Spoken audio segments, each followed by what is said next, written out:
really interesting question. It was an anonymous email one, but it's a very good one. It's a very pertinent one for our day and age. And it says this: when a fallen away Catholic chooses to get married outside the church, is going to their marriage ceremony prohibited, or is it a matter of prudential judgment? So I think in order to answer this question, it's helpful to understand sort of the bigger picture of what's going on. Now, in order for there to be a valid marriage, all you need, sort of objectively and simply speaking, is a man who can marry, a woman who can marry, and the exchange of the vows. There doesn't need to be a priest. There doesn't even need to be witnesses. All you need is the exchange of the vows. But what the church was finding is that you would have situations, say, where Jack and Jill would go into the forest, they would exchange vows, and then Jack would go to the next town over and get married to Susie in a church ceremony. And Jill's like, what about us in the forest? And Jack would be like, I have no idea what you're talking about. And so now Jack and Susie are living together, even though they're not married. And Jill's married to Jack, but she's kind of in this weird situation.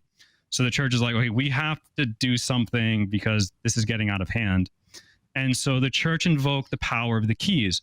And it's important to always keep in mind that it wasn't just that Christ came to give teachings, but he came to found a community and a society.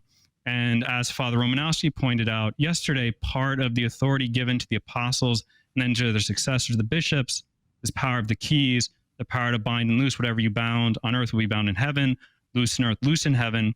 And so one of the things the church did is that it made certain rules that if Catholics do not follow them would actually render their weddings invalid.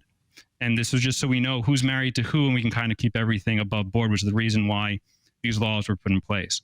And these laws are still on the books today. So if a Catholic, regardless if they were baptized Catholic, they converted to Catholicism and then for whatever reason stopped practicing, are bound by these laws. And these laws are invalidating. And so if a fallen away Catholic, regardless of whether or not the one he's trying to marry is Catholic or not, goes to a civil ceremony, for example, without getting proper dispensations, the wedding is invalid. There's no marriage there at all. Because of the power of the keys and binding and loosing. And so when answering the question, like, should we go to this? It's like, well, why are you going? Because you're not there to celebrate a marriage because there's not going to be a marriage. It's going to be invalid. And do you go to the reception? Well, again, what are you celebrating? You're celebrating an attempted marriage that's actually invalid. And in the older sort of lists of the commandments of the church, one of those was to obey the marriage laws of the church. And it's still expressed, if not explicitly like that, in the modern catechism, the recent catechism, the catechism of the Catholic Church.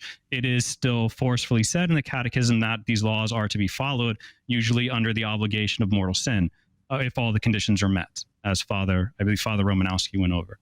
And so when we're approaching this question, like, should I attend? It's like, well, objectively, this is mortally sinful. Objectively, they're not going to be married. And so is that what you want to be supporting? And so sometimes we have to be truthful with people, even if it's hurtful to them. But I think it's important when you approach them to make them realize that you don't want to kick them out of your life. You don't want to never speak to them again. It's just that there are some issues with what they're doing. And maybe there's a way, if we get in touch with the local parish, we can maybe find a way to work this out. But sort of objectively, it's mortally sinful and it would be invalid.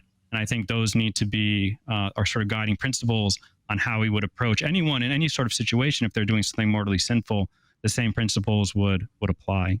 So I hope that gives some guidance on how to approach the question.